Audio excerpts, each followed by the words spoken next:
سب سلامتی کی دعائیں کون سی ہوتی ہیں؟ مسلمانوں کو آپس میں دعائیہ کلمات کے ساتھ ایک دوسرے کو یاد کرنے کے لیے کیوں کہا گیا؟ اس کا طریقہ کار کیا ہوتا ہے؟ دیکھیے اویس بھائی، یہ جو بھی آپ نے قرآن مجید فرقان حمید کیا ہے، مقدسہ تلاوت کی ہے، یہ مسلمان جب مسلمان کے ساتھ ملتا ہے، ملاقات کرتا ہے ظاہری طور پر، اور اگر ظاہری طور پر ملاقات نہ کرے، مسلمان ایک خطے میں ہو، دوسرا مسلمان دوسرے خطے میں ہے، تب بھی وہ ایک دوسرے کے لیے سلامتی کی دعائیں کریں۔ جب باہم ہم ملاقات کرتے ہیں تو ہم کیا کہتے ہیں؟ السلام علیکم، تم پر سلامتی ہو، ورحمۃ اللہ وبرکات، اللہ کی رحمتیں اور اس کی برکتیں تمہیں ہوں۔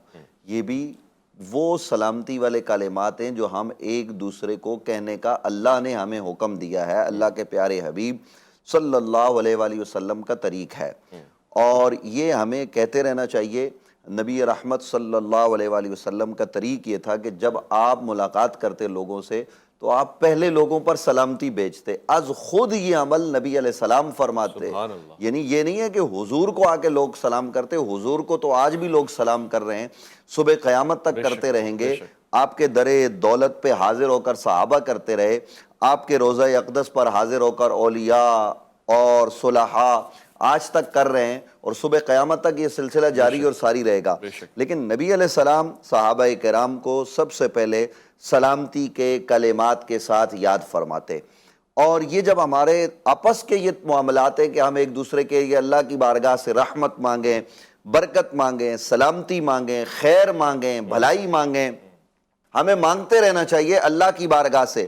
نبی اکرم صلی اللہ علیہ وآلہ وسلم دیکھیے مکہ مکرمہ میں تو امت کے لیے مانگ رہے ہیں، مدینہ منورہ میں امت کے لیے مانگ رہے ہیں، لیکن جب میدان جہاد میں اترے اللہ کے حبیب غزوہ بدر کے موقع پر تو پوری تیاری کے ساتھ کہ میرے پاس یہ مجاہدین ہیں، اب صبح مقابلہ ہے، تو مقابلے سے پہلے یہ بھی بتا دیا، پوری تیاری کروا کے اب رات اللہ کے حبیب اللہ کی بارگاہ میں حاضر ہیں، نوافل ادا کیے جا رہے ہیں، مناجات کا سلسلہ ہے، دعائیں ہو رہی ہیں، اور دعائیں کرتے کرتے قرب کا وہ اعلیٰ مقام آتا ہے کہ اللہ کے حبیب اللہ کی بارگاہ میں یہ کہتے ہیں، پروردگار وہ مدد جس کا تو نے وعدہ فرمایا تھا اس کو نازل فرما، اگر آج تو نے نازل نہ کی تو قیامت تک تیرا نام لینے والا کوئی باقی نہ رہے گا۔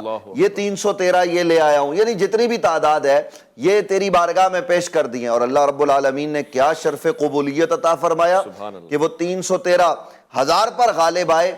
مانا کہ اس میں فرشتوں کی مدد تھی، مانا کہ صحابہ کا جوش و جذبہ تھا، مانا کہ تلوار ذوالفقار مولا علی کے ہاتھ میں چل رہی تھی، مانا کہ شیر خدا جناب سیدنا حضرت امیر حمزہ لڑ رہے ہیں، یہ سب کچھ ہو رہا ہے، لیکن اس کے پیچھے وہ رات کی دعائیں اور مناجات بھی تو ہیں نا جو اللہ کے حبیب نے مانگے۔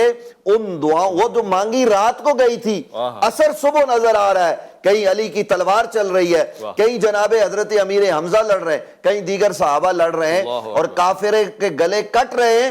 یہ جو کٹ رہے تھے نا، طاقت ٹھیک ہے اللہ نے عطا کی، ان کی تلوار کا اثر ہے، لیکن پیچھے نبی اکرم صلی اللہ علیہ وسلم کی دعا کا اثر کار فرما ہے۔ تو آج بھی مشکل حالات میں جب کسی پر مشکل پڑ جائے، وہ ڈپریشن میں نہ جائے، وہ ادھر ادھر نہ جائے، اسے چاہیے کہ وہ اللہ سے لو لگا لے، وہ تہجد کے وقت میں اللہ کو پکارے۔ پکارنے کے لیے دیکھیے ایک تو وقت، اور پھر وقت کے ساتھ ساتھ اللہ رب وذکرہم بایام اللہ کیوں کہا گیا؟ خاص ایام میں خاص مقامات پر دعائیں مانگنے کا الگ اثر ہوتا ہے۔ مسجد میں آپ مانگیں گے تو اس کا انداز الگ ہوگا، اس کے اثرات الگ ہوں گے، گھر میں مانگیں گے تو اس کے اثرات الگ ہوں گے۔ اور پھر میں یہاں ایک بات عرض کرنا چاہتا ہوں، جب ہم اپنی جانوں پر ظلم کر بیٹھے نا، وَلَوْ أَنَّهُمْ إِذْ ظَلَمُوا أَنفُسَهُمْ جَاءُوكَ فَاسْتَغْفَرُوا اللَّهَ وَاسْتَغْفَرَ لَهُمُ الرَّسُولُ لَوَجَدُوا اللَّهَ تَوَّابًا رَحِيمًا۔ تو اویس ربانی صاحب، جب کوئی آدمی اپنی جان پر ظلم کر لے تو پھر کہاں جائے؟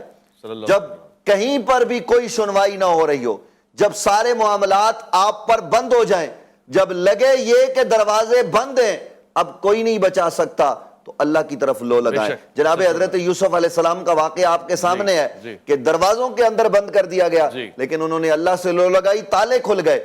اور اگر آپ کو بہت مشکلات ہیں، آپ سمجھتے ہیں کہ اب کوئی پرسان حال نہیں، تو بارگاہ رسالت مآب میں پہنچ جاؤ، وہاں حاضر ہو کر مانگنا حضور سے نہیں ہے، یہ بات ذہن نشین رہے ناظرین، کوئی حضور سے نہ مانگے، مانگنا رب سے ہے۔ پر وسیلہ پیارے حبیب کا دینا ہے.